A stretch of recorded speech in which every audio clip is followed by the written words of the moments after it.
भक्तवृंद समन्वितं श्रीचैतन्य प्रभुं वंदे नित्यानंद सहोदितं श्रीनंदनंदनं वंदे राधिका चरणद्वयं गोपीजनसमायुक्तं वृन्दावनमनोहरं गुरवे गौरचन्द्राय राधिकाय तदालये कृष्णाय कृष्णभक्ताय तद्भक्ताय नमो नमः। वाञ्छाकल्पतरुर्भ्यश्च कृपा सिन्धुभ्य एव च पतितानां पावनेभ्यो वैष्णवेभ्यो नमो नमः। पतितपावन परम करुणामय परम आराध्यतम गुरुपाद पद्म नित्यलीला प्रविष्टम विष्णुपाद परमहंस परिव्राजकाचार्य अष्टोत्तर शत श्री श्रीमद शिल भक्ति वल्लभ तीर्थ गोस्वामी गुरु महाराज जी के श्री अभय चरण कमल में अनंत कोटि साष्टांग दंडवत प्रणाम करते हुए उनकी अहेतु की कृपा प्रार्थना करता हूँ। परम आराध्यतम शिक्षा गुरुपाद पद्म नित्यलीला प्रविष्टम विष्णुपाद परमहंस श्री शिल भक्ति विज्ञान भारती गोस्वामी महाराज के श्री चरण कमल में अनंत कोटि साष्टांग दंडवत प्रणाम करते हुए उनकी अहेतु की कृपा प्रार्थना करता हूँ। हम लोग श्रवण कर रहे थे कि श्री गुरुपाद पद्म को किस भाव में उनका सेवा करना चाहिए, उनके किस रूप का, किस स्वरूप का, उनके किस तत्व का अनुभव करके श्री गुरुदेव का सेवा करना चाहिए, इसको हम लोगों को जानना चाहिए। नहीं तो गुरुदेव गुरुदेव गुरुदेव गुरुदेव बोलने से कोई लाभ नहीं है। श्री गुरुदेव को किस रूप में साधक देखता है, शिष्य अनुभव करता है, श्री गुरुदेव के साथ उसका संबंध किस प्रकार का संबंध है, उसको जाने बिना केवल हा गुरुदेव बोलने से कोई लाभ नहीं है। क्योंकि भैया भगवत भजन में या भगवान का दर्शन करने में गुरु कृपा ही मूल है। गुरुदेव के कृपा के बिना कोई भी साधक भगवान के भजन में प्रवृत्त नहीं हो सकता। श्री कृष्ण दर्शन तो दूर की बात है। इसलिए गुरुदेव का कृपा ही, श्री गुरुपाद पद्म की अनुग्रह ही साधक का जीवन सर्वस्व है। उसके बिना पारमार्थिक, उसके बिना आध्यात्मिक, उसके बिना आत्मकल्याण का पथ पे अग्रसर होना असंभव है। क्योंकि भैया जिस प्रकार से माला बनाते हैं एक एक फूल को जोड़ करके, यदि धागा ना हो, सूता ना हो तो माला बनाना असंभव है। एक फूल से दूसरे फूल को जोड़ने में योग सूत्र के रूप में वो धागा, वो सूता परम प्रयोजन होता है। उसी प्रकार श्री गुरुदेव जीव का श्री कृष्ण पाद पद्म के सहित साक्षात्कार कराने में वे योग सूत्र है, वे जोड़ने वाला धागा है। इसलिए भगवान के कृपा के मूर्तिमंत विग्रह कौन है? श्री गुरुदेव। हम लोग ऐसे ही जाते हैं मंदिरों में, तीर्थ स्थलों में, और कहते हैं कि हे भगवान कृपा करो, कृपा करो। भगवान कृपा करके ये नहीं देते कि तुम्हारा संसार में इतना अमंगल है, मेरे कृपा से तुम्हारा मंगल हो जाएगा, कृपा करो, कृपा करो, मुक्ति दे देंगे। नहीं, बल्कि भगवान के कृपा के जो मूर्तिमंत विग्रह है वो है गुरुदेव। इसलिए भगवान जिस जीव के ऊपर वास्तव में कृपा करते हैं उसको अपने कृपा के मूर्ति सदृश श्री गुरुपाद पद्म से मिला देते हैं। इसलिए मेरे गुरुदेव जैसे अत्यंत भगवत प्रिय भगवान को, भगवत प्रिय भगवान के चरण आश्रय जिन्होंने किया है उनका तो मंगल है ही, कल्याण है ही, उसमें किसी प्रकार का कोई संशय ही नहीं है। इसीलिए कहते हैं ना, जिस प्रकार से संसार में किसी व्यक्ति का कोई अत्यंत प्रिय जन यदि विच्छेद हो जाता है तो लोग बोलते हैं मेरे प्राण चला गया हैं। किसी का अपने घर के किसी वस्तु के प्रति विशेष आसक्ति है और वो अगर चोरी हो गया, नष्ट हो गया, तो वो सोचता है मेरा प्राण था, उसमें प्राण बसा था मेरा, हैं? बोलते कि नहीं? इसे बोलते हैं। उसी प्रकार जो शिष्य का जीवन सदृश श्री गुरुदेव है, जो शिष्य का अपने प्राण के अपेक्षा श्री गुरुदेव उसके अत्यधिक प्रिय है,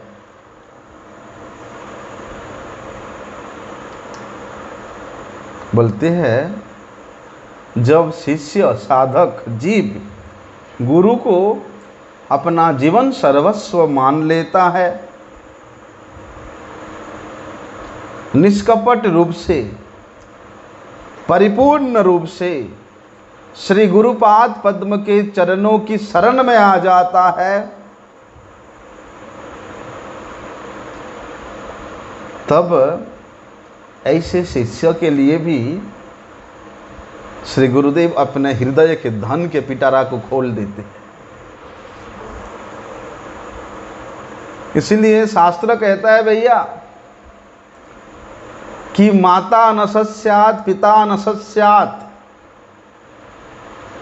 बंधु न सस्यात्, भ्राता न सस्यात्, गुरुर न सस्यात्, नमोचयेत जह समुपेत मृत्युम। मृत्यु के समय में उस मृत्यु से बचाने के लिए कैसे बच सकते हैं? बोलते हैं ये संसार में बार बार जन्म लेना, बार बार मृत्यु को प्राप्त होना, इस चक्र से ना माता बचा सकता है, ना पिता बचा सकता है, ना भ्राता बचा सकता है, ना बंधु बचा सकता है। यदि वे लोग नहीं बचा सकते हैं तो ये सगे संबंधी भी हमारा नहीं है, ये हमारा बंधु नहीं है। इसलिए तमाम जन्म मृत्यु के चक्र से बचाने वाला एकमात्र हमारा हृदय का बंधु है श्री गुरुदेव। निष्कपट रूप से, अकपट रूप से, निस्वार्थ रूप से अभी हमारा बंधु है, उनमें उनका कोई स्वार्थ नहीं है। स्वार्थ तो हमारा है, लेकिन वे स्वार्थ भी यदि इस शरीर संबंधी हो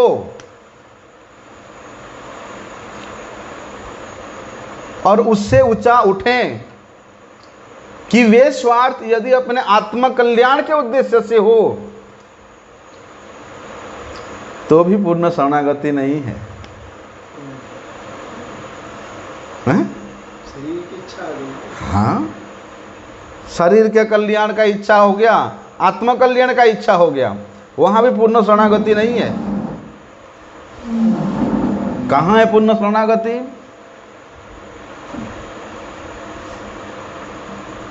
नाथ योनि सहस्रेषु जेसु जेसु व्रजाम्यहम तेसु तेसु अचला भक्ति।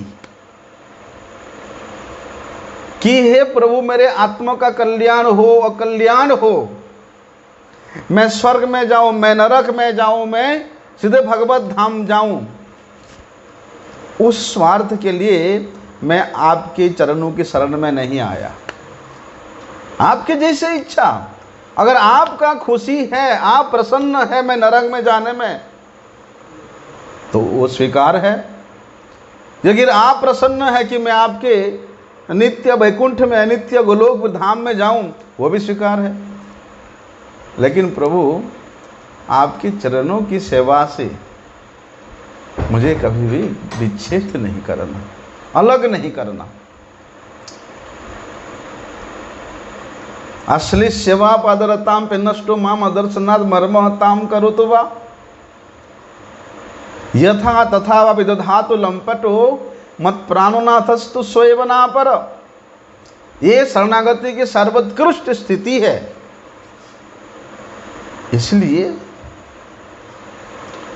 जगतगुरु श्रील विश्वनाथ चक्रवर्ती ठाकुर प्रभुपाद जी एक जगह में बताते हैं कि श्रीमद् गुरोर पदाम्भोज ध्यान मात्रैक साहसः। बोलते श्री गुरुदेव के पाद पद्म का स्मरण करने मात्र से, ध्यान करने मात्र से, अपने हृदय में उनके श्री चरण कमल का अनुभव करने मात्र से सभी प्रकार के भय दूर हो जाता है, साहस आ जाता है।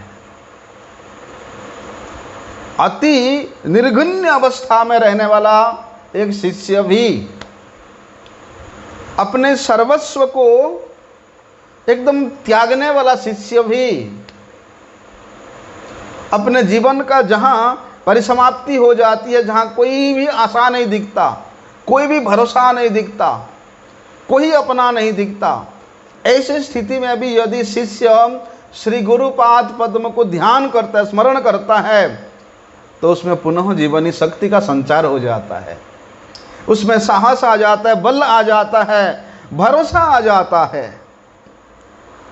इसीलिए गुरु कृपा ही शिष्य का एकमात्र रक्षक है, गुरु कृपा ही शिष्य का एकमात्र पालक है। बोलते जो साधक, जो शिष्य इस तत्व को अनुभव कर लिया, जान लिया, अर्थात एक शब्द बोलते हैं शास्त्र में कि गुरुदेवतात्मा,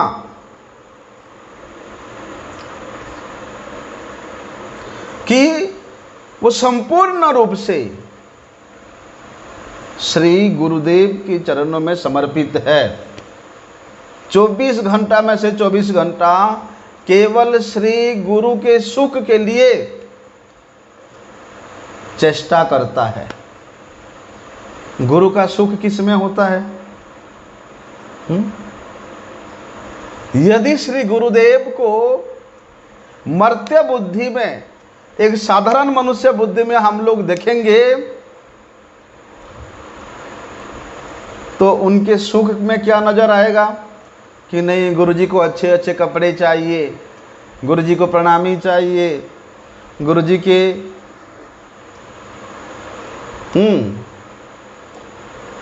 अंग मर्दन चाहिए, शरीर दबाना चाहिए, ये करना चाहिए, वो करना चाहिए। बोलते हैं सदगुरुदेव ये सब सेवा से प्रसन्न नहीं होते हैं, लेकिन शिष्य का कर्तव्य होता है। यदि शिष्य श्री गुरुदेव को चिन्मय शरीर, चिन्मय बपू के रूप में अनुभव करता है, गुरुदेव के नित्य स्वरूप को अनुभव करता है, तो गुरुदेव के प्रत्येक वस्तु को भी वो चिन्मयता के रूप में अनुभव करके, देख करके उसी भाव में उनके प्रत्येक वस्तु का सेवा करता है, उनके व्यवहारिक प्रत्येक वस्तु के प्रति यत्न करता है। जैसे श्री गुरुपाद पद्म अप्रकट है, इस जगत में अप्रकट है, लेकिन श्री गुरु तत्व श्री गुरुपाद पद्म के जो स्मृति है, श्री गुरुपाद पद्म के जो कृपा है, वो नित्य निरंतर हमारे हृदय में बसा होना चाहिए। इसलिए गुरुपाद पद्म अप्रकट है, तो उनके व्यवहृत जो वस्तु है, यद्यपि वे सब चिन्मय वस्तु है, वे चिन्मय वस्तु के प्रति जिसका प्राकृतिक बुद्धि आ जाता है, अर्थात गुरुदेव तो नहीं है, गुरुदेव अप्रकट हो गए, अभी उनके व्यवहारिक वस्तु को संभालने की जरूरत क्या है ना? या बेच दो। श्री गुरुपाद पद्म जिस कोठरी में, जिस कुटीर में संपूर्ण जीवन भजन किए हैं, वे स्थान, वे भजन कुटीर भी चिन्मय है। अभी हम लोगों के पास सुविधा आया, पैसे आया, तो वे पुराना भजन कुटीर को तोड़ करके अभी हम नया नया भवन बना देंगे। कहाँ चिन्मयता, कहाँ रहा? यदि गुरुपाद पद्म के व्यवहारिक प्रत्येक वस्तु के प्रति तुम्हारा भाव है, चिन्मय भाव है, अप्राकृत भाव है, तो वे वस्तु जैसे था उसको ऐसे ही अति यत्न के साथ संभालना चाहिए, ना कि उस दीवार को तोड़ दो, उस फर्श को तोड़ दो, उस छत को तोड़ दो, नया कमरा बना दो। गुरुदेव तो है ना, प्रकट हो गए, नहीं, ये महाअपराध है। यदि गुरुपाद पद्म के प्रति ऐसा दर्शन है, तो फिर हमारा गुरु दर्शन नहीं हुआ, हमारा गुरु ग्रहण नहीं हुआ, गुरु शरणागति नहीं हुआ। शास्त्र ऐसे ही नहीं कहते हैं कि बुध आवजेत्तम भक्तई का एसम गुरुदेवतात्मा। जिस प्रकार तुम अपने आत्मा के प्रति अत्यंत प्रीति रखते हो, उसी प्रकार गुरुदेव के प्रति, गुरुदेव के प्रत्येक वस्तु के प्रति, गुरुदेव के उन भजन स्थली के प्रति प्रीतियुक्त होना चाहिए। जिस प्रकार हमारे परम गुरु जी ने प्रायशः 25 मठ प्रतिष्ठित किया, और उन 25 मठों में जिस प्रकार से हमारे गुरुदेव उन मठों का सेवा किया, उन मठों का दर्शन किया, अपने गुरुपाद पद्म के भजन स्थली का अनुभव किया,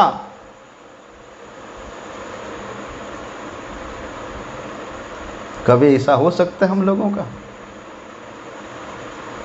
यदि मेरे गुरुदेव आज होते तो उनके गुरुदेव के उन भजन स्थलियों को कभी भी नष्ट होने नहीं देते।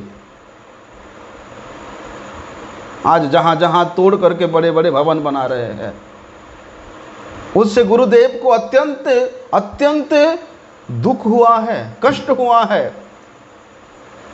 कि मेरे गुरुदेव के भजन स्थली को, मेरे गुरुदेव के भजन कुटीर को तोड़ करके इन लोगों ने नया नया बना दिया। गुरुदेवतात्मा कहते हैं शास्त्र। इसलिए गुरुदेवतात्मा होकर के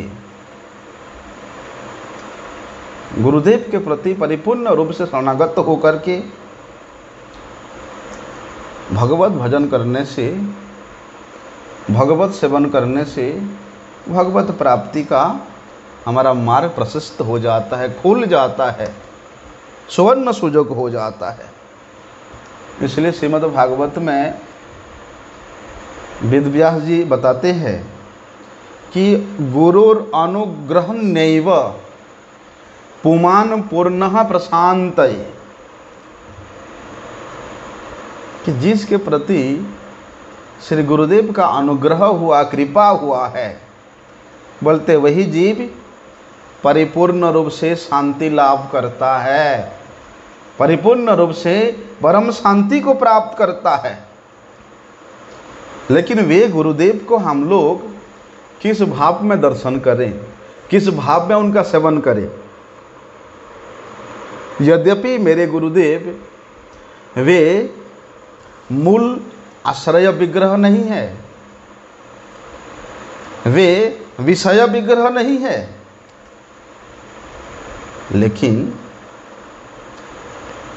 श्री गुरुदेव मधुर रस में वृषभानु नंदिनी श्रीमती राधा रानी के अवतार है या उनका प्रकाश है। वात्सल्य रस में मेरे गुरुदेव श्री नंद यशोदा के प्रकाश है। सख्य रस में मेरे गुरुदेव श्री सुबल, श्रीदाम आदि सखाओं का प्रकाश है। और दास्य रस में श्री गुरुदेव रक्तक, पत्रक इत्यादि शांत रस, दास्य रस के सखाओं का प्रकाश है। लेकिन जिसके गुरुदेव नारायण का उपासक है, लक्ष्मी नारायण का, उनको किस रूप में देखना चाहिए? हैं?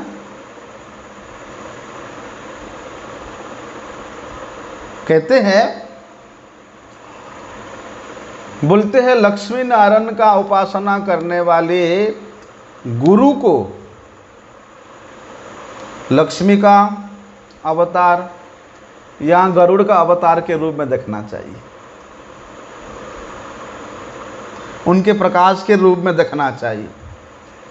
श्री गुरुदेव कभी भी गरुड़ के पीठ पे चढ़ने वाले गरुड़ वाहन नारायण नहीं हो सकते। हाँ, श्री गुरुदेव भगवान नारायण के पार्षद भक्त है। यदि श्री गुरुदेव को गरुड़ वाहन नारायण समझ लिया तो वहां अपराध हो जाएगा, महाअपराध हो जाएगा, शास्त्र के विरुद्ध हो जाएगा। शास्त्र कभी भी श्री गुरुपाद पद्म को गरुड़ वाहन नारायण के रूप में अनुमति नहीं देता। गरुड़ के रूप में, लक्ष्मी के रूप में जो नित्य निरंतर उनके चरण सेवा में लगी रहती है, वे लक्ष्मी के रूप में गुरु जी का ध्यान कर सकते हैं, वे लक्ष्मी नारायण के भक्त जन। लेकिन श्री गुरुदेव कभी लक्ष्मीपति नहीं हो सकते।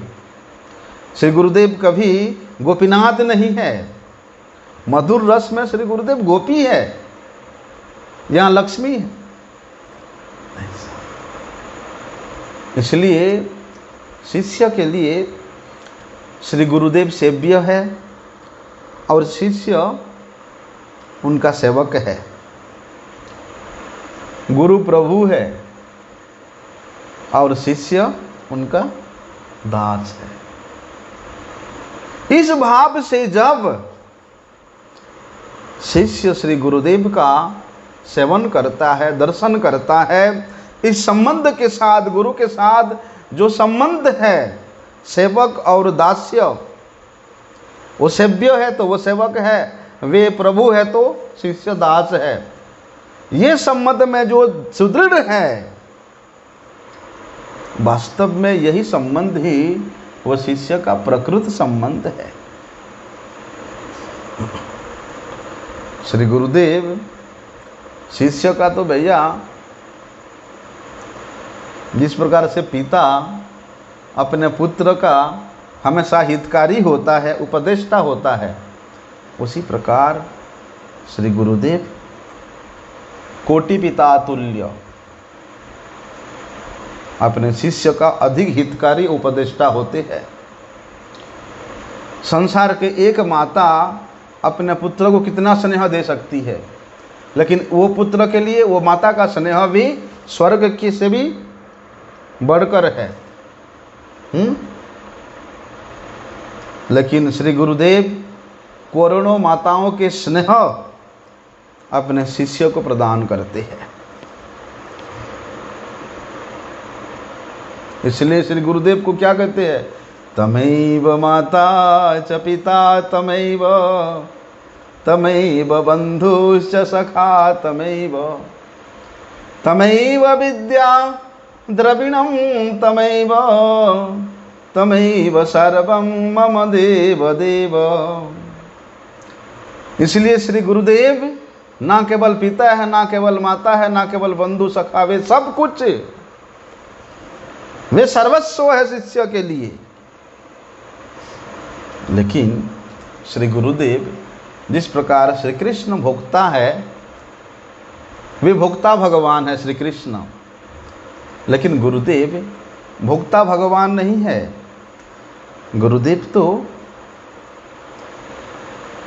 गुरुदेव भगवान होकर के भी वे भगवान के भगवत प्रेष्ठ है। गुरुदेव भगवान होकर के भी वे भक्तराज है। ठीक है, गुरुदेव विषय विग्रह नहीं है, गुरुदेव अवश्य आश्रय विग्रह है, लेकिन मूल आश्रय विग्रह श्री कृष्ण है। इसलिए गुरुदेव यद्यपि शक्तिमत तत्व नहीं है, लेकिन वे स्वरूप शक्ति तत्व है। ऐसा इसलिए भगवान का स्वरूप रूपी जो गुरुदेव है, वे कभी भी जीव तत्व नहीं हो सकते। यदि गुरुदेव को साधारण जीव तत्व के रूप में हम लोग दर्शन किया, तब तो भैया सब साधन भजन बेकार चला गया। भगवान का अभिन्न मूर्ति है, भगवान का प्रकाश विग्रह है। श्री गुरुदेव ये सेवक भगवान है। चैतन्य चरितामृत में हम लोग श्रवण करते हैं ना कि यद्यपि हमार गुरु चैतन्येर दास तथापि जानिए आमी तहार प्रकाश। यद्यपि मेरे गुरुदेव श्री चैतन्य महाप्रभु के दास हैं, लेकिन मैं अच्छी तरह से जानता हूं कि मैं भी श्री गुरुदेव के ही प्रकाश। बोलते जो शिष्य जिस प्रकार श्री गुरुपाद पद्म को भगवान श्री चैतन्य महाप्रभु के प्रकाश के रूप में, उनके कृपा के मूर्ति के रूप में अनुभव करता है, वो शिष्य भी अपनी गुरुपाद पद्म को, अपने गुरुदेव के कृपा को संपूर्ण रूप से धारण करके श्री गुरुदेव को उस स्थिति में, उस स्वरूप में, उस मूर्ति में दर्शन कर सकता है। अरे इसको तो श्री रघुनाथ दास गोस्वामी जी ने बड़े सुंदर रूप से वर्णन किया है कि न धर्मम ना धर्मम श्रुतिगण निरुक्तम किल कुरु ब्रजे राधा कृष्ण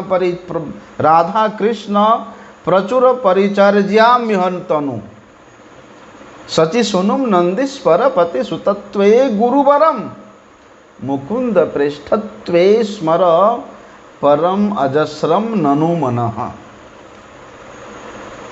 भक्ति ठाकुर जी क्या कहते हैं वहाँ पर कि धर्म बलि वेदे जारे एते को प्रशंसा करे अधर्म बलिया निंदे जारे। धर्म के रूप में वेद जो कुछ वर्णन करता है और जो कुछ धर्म के रूप में वर्णन है, वेद जिसको प्रशंसा करता है और अधर्म को वेद निंदा करता है, बोलते हैं तहाँ किछु नहीं करो। वेद के प्रशंसित ना धर्म करो ना अधर्म करो, तहाँ किछु नहीं करो, धर्म अधर्म परिहर हाओ रत निगुण व्यापारी। ये धर्म अधर्म के चक्कर में मत पड़े रहना भैया। जो मूल्यवान वस्तु है, जो निगुण रस है, उसमें रत होने का, उसमें मत्त होने का, उसमें लगे रहने का उपदेश देते हैं। क्या कहते हैं कि से सकल परिहरी ब्रजभू में वास करी हैं? से सकल परिहरी ब्रजभू में वास करी, रतो हो जुगल सेवाय, जाची मन धरी तब पाए। कि भैया वो धर्म अधर्म सबको त्याग करके ब्रजभूमि में वास करो, ब्रजवास करो और श्री जुगल सेवा के चरणों में अपने आप को बेच दे करके उनके कृतदास के रूप में अनुभव करके उनका सेवा करो। और क्या कहते हैं, श्री सची नंदन धने श्रीनंद नंदन सने एक करी करह भजने। बोलते सचिनंदन श्री गौर हरि को और नंद नंदन भगवान श्री कृष्ण को एक ही रूप में, एक ही स्वरूप में, एक ही तत्व में विचार करके भजन करना। और एक विशेष निर्देश दिया है, उपदेश दिया है कि श्री मुकुंद प्रियजन गुरुदेवे जानो मन तुम्हालागी पतित पावन। बोलते हैं श्री गुरुदेव को भगवान मुकुंद के अत्यधिक परम प्रियजन के रूप में जान करके, बोलते गुरुदेव ही पतित पावन है, मेरे जैसे पतित को उद्धार करने वाला एकमात्र मेरे गुरुदेव है। इस प्रकार भावना लेकर के श्री गुरुदेव के सेवा में रत होना चाहिए। यदि जगत में प्रकट हुए हो, इस जगत में आए हो, तो गुरुपाद पद्म के कृपा के बिना इस जगत से तुम दोबारा वापस नहीं जा सकते हो। इसलिए श्री गुरुपाद पद्म के चरणों को धारण करके तदादेश सदा स्मरी, उनके दिए हुए आदेश को, उपदेश को, अनुग्रह को नित्य निरंतर स्मरण करते हुए ब्रज में रह करके श्री जुगल सेवा करना चाहिए, श्री राधा कृष्ण के सेवा में रत होना चाहिए। इसलिए विश्वनाथ चक्रवर्ती ठाकुर जी ने गुरुवाष्टक में क्या कहा, साक्षात् धरित्वेन समस्त शास्त्रैर् रुक्तस्तथा भाव्यतैव सद्भिः किंतु प्रभुर्य प्रिय एव तस्य वंदे गुरुश्री चरणारविंदम। तमाम शास्त्र जिस गुरुदेव को साक्षात हरि के रूप में कीर्तन किया है, साक्षात धरित्वेन समस्त शास्त्रैर् रुक्तस्तथा भाव्यत एव सद्भिः। बोलते जितने भी साधु जन है श्री गुरुदेव को उसी स्वरूप में, उसी रूप में, साक्षात हरि के रूप में चिंता करते हैं। फिर भी किंतु प्रभुर्य प्रिय तस्य, फिर भी जो भगवान श्री नंद नंदन श्री कृष्ण के एकांत प्रियतम जन है, उन श्री गुरुपाद पद्म के चरणों की मैं वंदना करता हूँ। कहते हैं ना, जैसे चना होता है, चना का दो दल होता है ना। मानो एक दल यदि विषय जातीय कृष्ण है तो उसका दूसरा दल आश्रय जातीय कृष्ण है, और आश्रय जातीय कृष्ण कौन है? गुरुदेव है। कोई भेद रहा? एक ही चना है, हैं? एक ही डाल है। डाल का एक दल वो विषय जातीय कृष्ण है और दूसरा दल जो है आश्रय जातीय कृष्ण श्री गुरुदेव है। बोलते दोनों में ही विलास की वैचित्रता परिपूर्ण रूप में है, लेकिन विषय जातीय ये पूर्ण प्रतीति कृष्ण है और गुरुदेव आश्रय जातीय पूर्ण प्रतीति है। वे विषय जातीय पूर्ण है, ये आश्रय जातीय पूर्ण है। इसलिए भगवान श्री कृष्ण यद्यपि वे विषय जातीय ब्रह्म वस्तु है, तो श्री गुरुदेव भी आश्रय जातीय ब्रह्म वस्तु है। अगर इस विचार से हम लोग विचार करें तो वो जो वंदना करते गुरुदेव का, क्या तमें कौन सा वंदना करते? ब्रह्मा विष्णु महेश सब कहते हैं ना, मैं भूल रहा हूँ, कभी करते नहीं ना हम लोग, तो भूल जाते हैं।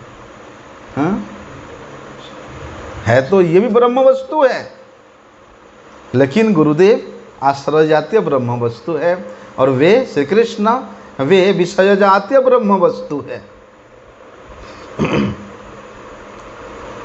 हम लोग तो भैया बहुत छोटे हैं, लघु है, लघु से भी और अति लघु है, अणु है।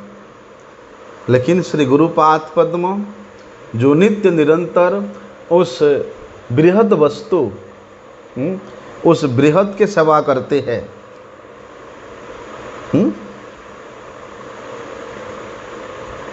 बृहद वस्तु के सेवा कभी भी क्या कहें, वहाँ प्रभुपाद जी बताते हैं कि बृहद वस्तु के सेवा में नित्य निरंतर लगे रहने के कारण मेरे गुरुदेव उस बृहद से भी बृहद है, बृहद अपेक्षा बृहद है। क्यों? क्योंकि गुरुदेव मुकुंद प्रेष्ठ है, वे कृष्ण प्रेष्ठ है, वे भगवत प्रेष्ठ है। इसलिए श्री गुरुपाद पद्म का आश्रय सबसे श्रेष्ठ आश्रय है। श्री गुरुपाद पद्म को यदि हम लोग इस तत्व में स्थित होकर के, इस संबंध में स्थित होकर के उनके शरणागत होते हैं, उनकी सेवा करते हैं, तो हमारा कल्याण अवश्यम भावी है। लेकिन प्रत्येक शिष्य को अपने गुरुदेव के प्रति भगवत बुद्धि रखना चाहिए। भगवान से यदि तिल मात्र भी अपने गुरुदेव को न्यून समझा, फिर तो वहाँ गंडगोल है।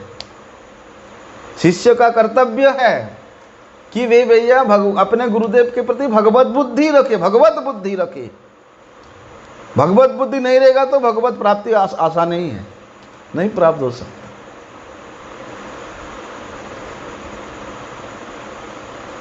तो गुरुदेव है मतलब साक्षात भगवान हमारे सामने प्रकट है, हैं?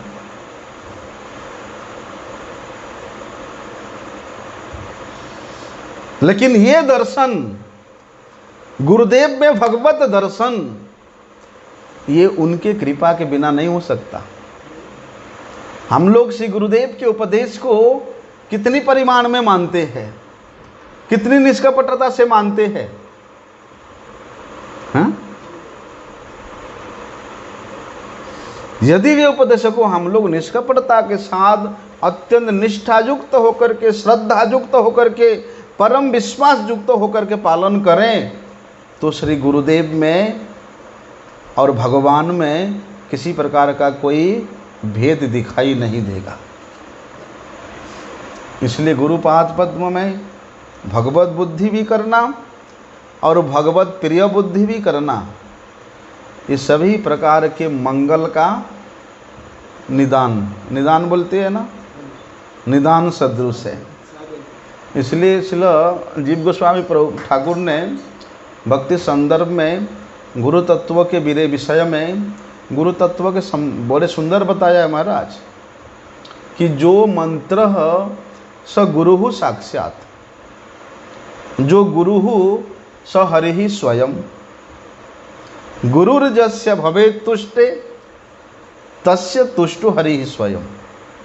देखो कि जो मंत्र है वो मंत्र साक्षात गुरु स्वरूप है। और जो कृष्ण है और जो गुरु, जो मंत्र है वो साक्षात गुरु सदृश है, गुरु स्वरूप मंत्र है। और जो गुरु है वे साक्षात हरि स्वरूप है वे साक्षात कृष्ण स्वरूप है। इसलिए गुरुर्जस्य भवेत् तुष्ट, जिसके प्रति श्री गुरुदेव संतुष्ट होते हैं, प्रसन्न होते हैं, हरि ही तुष्टो स्वयं। मान लो वहाँ साक्षात हरि संतुष्ट है, साक्षात भगवान वहाँ प्रसन्न है। वामन पुराण का श्लोक है ये। हाँ, वहाँ से जीव गोस्वामी जी ने अपने प्रीति संदर्भ में उद्धृत किया है। इसलिए क्या करना चाहिए, नारद जी महाराज बताते हैं कि वैष्णवम ज्ञान वक्तारम जो विद्याद विष्णुवत गुरुम, वैष्णवम ज्ञान वक्तारम जो विद्याद विष्णुवत गुरुम पूजयेत वांग मनः कायै स शास्त्रज्ञ स वैष्णव। कि श्री गुरुदेव को, कौन गुरुदेव को, ज्ञान वक्तारम, ज्ञान प्रदाता गुरुदेव को जो साक्षात विष्णु के सदृश मानता है और विष्णु के सदृश, भगवान के सदृश काय मनोवाक्य से उनका पूजन करता है, बोलते वे शिष्य ही वास्तविक शास्त्रज्ञ है। क्योंकि उसके हृदय में शास्त्र के समस्त मर्म उद्भासित हो जाता है, प्रकट हो जाता है। बोलते वे शिष्य ही वास्तविक शिष्य है, वे ही वास्तव में वैष्णव है। इस प्रकार का विचार करके श्री गुरु पाद पद्म का सेवन करना चाहिए, उनके अनुगत्य स्वीकार करना चाहिए, तब जाकर के जीव का परम कल्याण होगा। आगे का विषय हम लोग कल श्रवण करते हैं। वंशा कल्पतरुभ्यश्च कृपा सिंधु